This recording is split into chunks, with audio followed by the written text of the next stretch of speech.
기차의 소요시간을 줄이는 방법은 무엇이 있을까요? 기차의 속도를 높인다던가 아니면 구불구불한 선로를 직선으로 쭉 편다던가 신호체계를 개선한다던가 여러가지가 있습니다. 그런데 앞서 말한 이것들은 기차 기술이 발전해야 하거나 또는 시간을 들여 공사를 해야 가능한 방법이죠. 물론 이렇게 하지 않고도 소요시간을 줄일 수 있는 방법은 있습니다. 바로 정차역 수를 줄이는 거예요. 보통 KTX나 ITX 새마을 같은 열차들은 정차역 수가 무궁화호에 비해 적죠. 전라선의 경우 KTX들은 시속 180km 이상으로 주행하는 구간이 있기 때문에 다른 열차들과 직접적으로 비교는 불가능하지만 같은 속도로 운행하는 ITX 새마을과 무궁화호를 비교하면 약 20분 정도의 소요시간 차이가 있습니다. 결국 제가 말씀드리고 싶었던 것은 정차역의 개수도 소요시간에 영향을 줄 수 있다는 것인데요. 그렇다면 적은 소요시간이 필수인 KTX의 경우 정차역이 적으면 적을수록 목적지에 빠르게 도착하겠죠. 하지만 여기 평균 13분 사이에 정차역이 3개나 되는 KTX 노선이 있습니다. 그것도 한 도시 안에서요. 바로 경전선 마산역, 창원역, 창원중앙역이 오늘의 그 주인공입니다.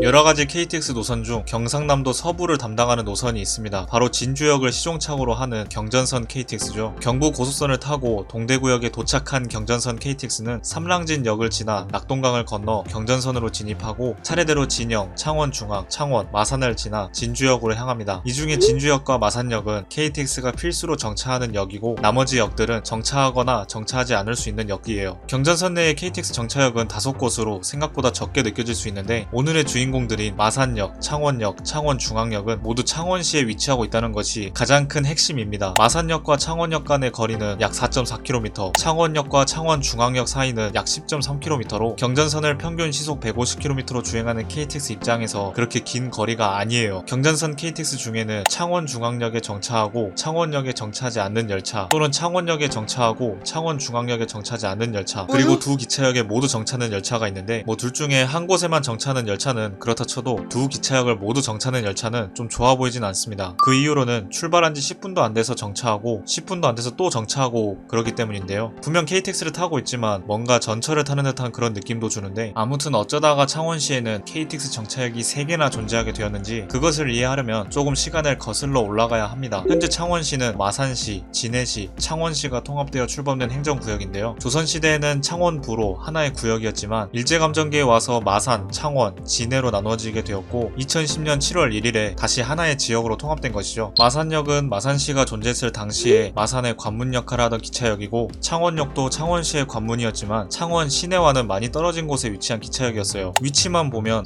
서창원역이라고 불려도 될 정도로 시의 외곽에 있습니다. 이것은 과거 1960년대 말까지는 이쪽 지역이 도심이었기 때문인데요. 그러니까 쉽게 말하면 현재는 구시내라는 거죠. 그러다가 차차 현재 위치로 도심구역에 옮겨지면서 자연스럽게 외곽에 위치한 기차역이 되었는데 2010년 7월에 이 세 도시가 창원시로 통합되면서 마산시의 관문이었던 마산역은 자연스럽게 창원시에 속한 역이 되었고 창원역은 의도치 않게 지리상으로는 창원시 중앙에 위치한 역이 되었습니다. 하지만 창원 도심과 멀리 떨어져 있는 것은 변함없었기 때문에 여전히 이용하기에 불편한 역이었죠. 그러다가 같은 해 12월 마산역까지 전철화가 완료되면서 드디어 경전선 KTX 노선이 생겼습니다. 그리고 전철화 시기에 맞춰서 창원 도심에 거주하는 주민들의 염원대로 창원역에 비해 도심과 가까운 창원 중앙역이 새롭게 생기게 되었어요.